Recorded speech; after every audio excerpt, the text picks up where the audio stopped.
Assalamualaikum warahmatullahi wabarakatuh. Bismillah, alhamdulillah, wassalatu wassalamu ala asyrafil anbiya'i wal mursalin wa ala alihi wa sahbihi ajma'in, amma ba'.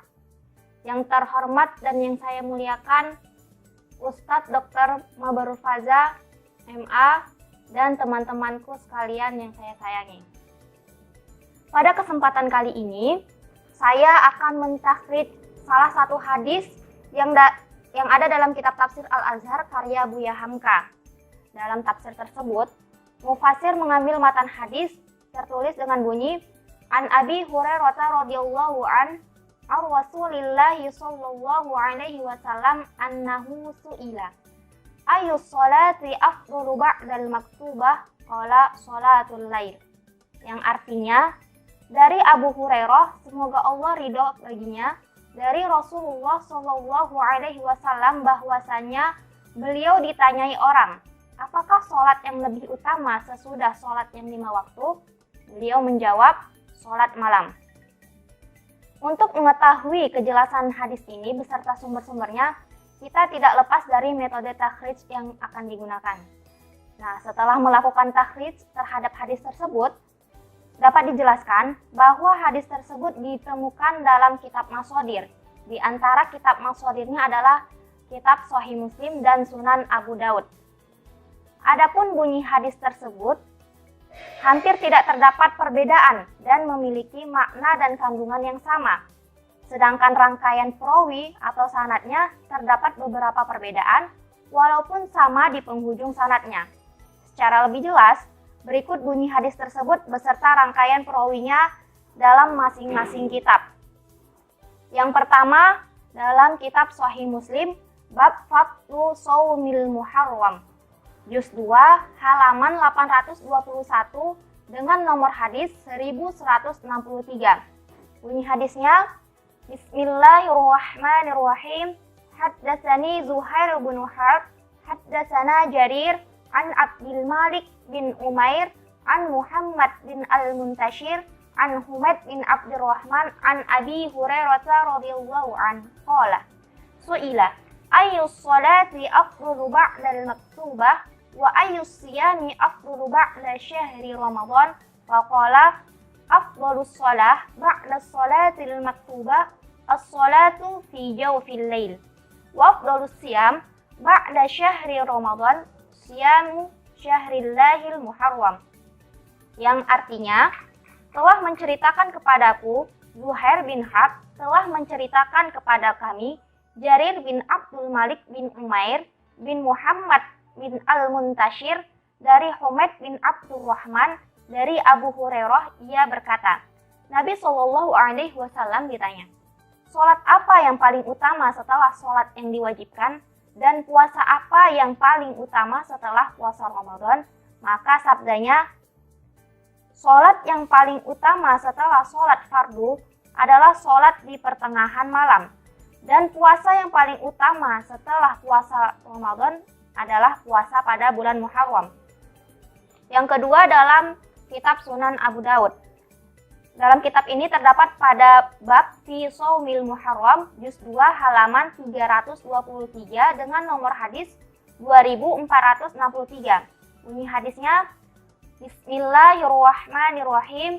Haddatsana Musaddad wa Qutaibah bin Sa'id qala haddatsana Abu Awanah an Abi Bishr an Humaid bin Abdurrahman an Abi Hurairah qala qala Rasulullah sallallahu alaihi wasallam afdalus siyami ba'da syahri Ramadan syahrullahil muharram wa inna afdalas salati ba'dal mafruḍah salatun minal laili lam yakul Qutaibah syahrun qala Ramadan, yang artinya telah menceritakan kepada kami Musaddad dan Qutaibah bin Sa'id, keduanya berkata, telah menceritakan kepada kami Abu Uwanah dari Abi Bishr dari Humaid bin Abdurrahman dari Abi Hurairah.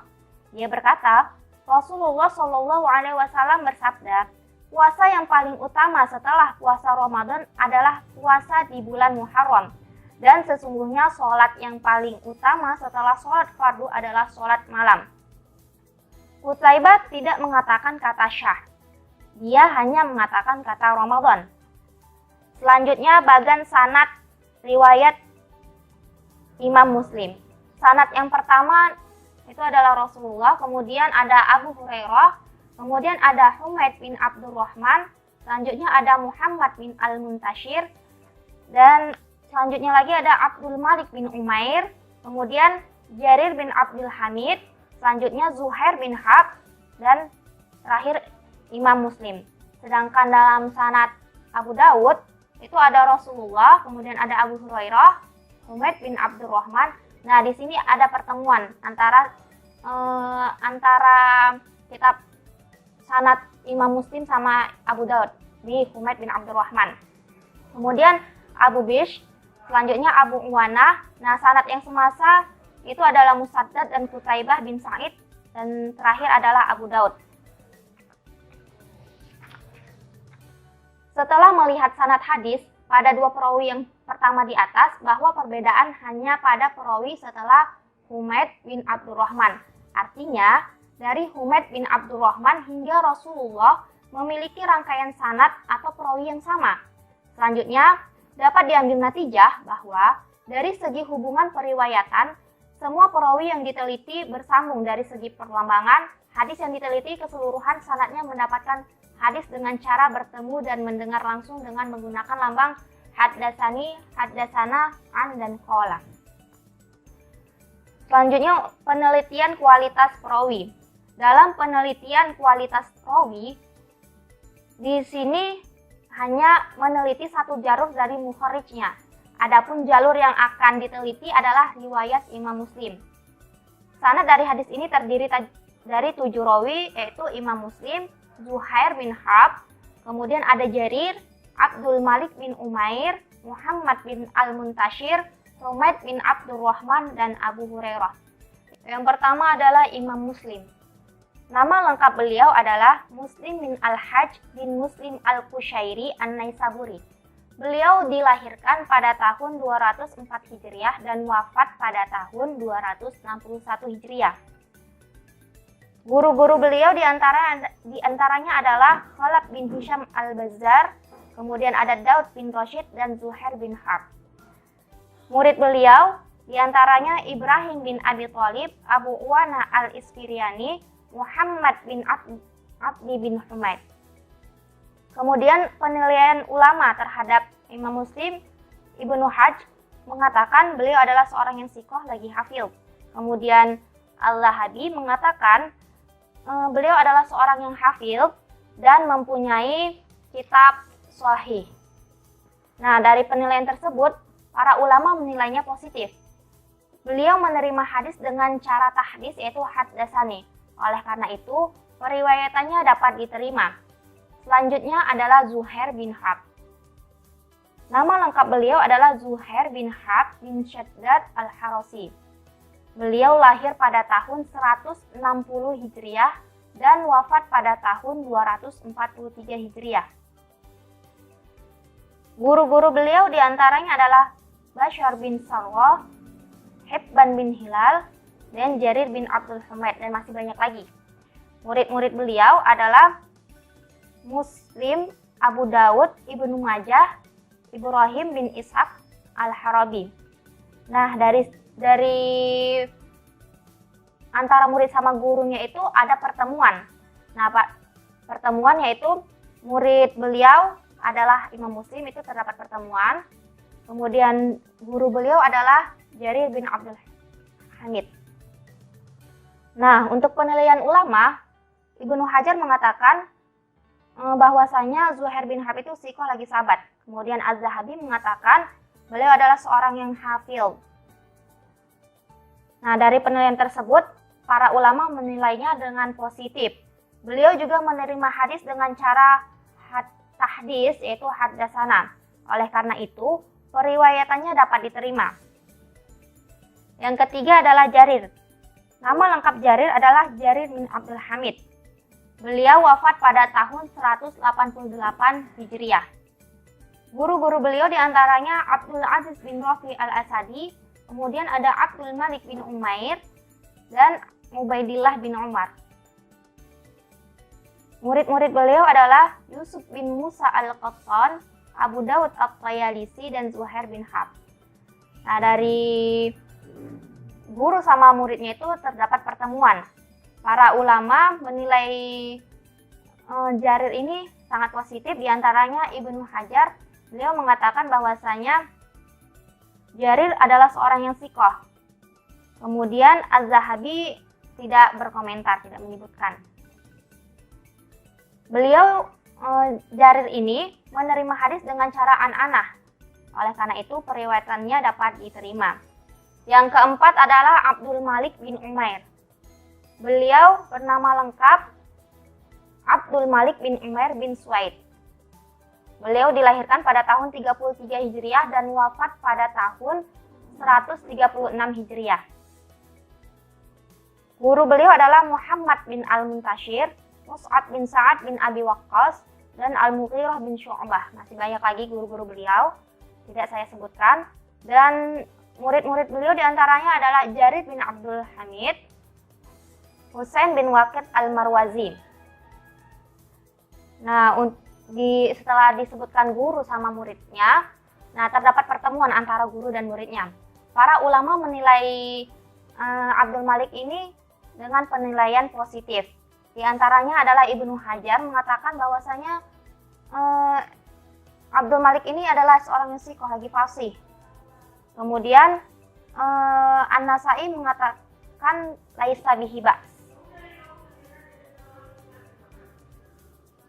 Nah, untuk penerimaan hadis Abdul Malik bin Umair dari gurunya itu dengan cara an-anah. Oleh karena itu periwayatannya dapat diterima.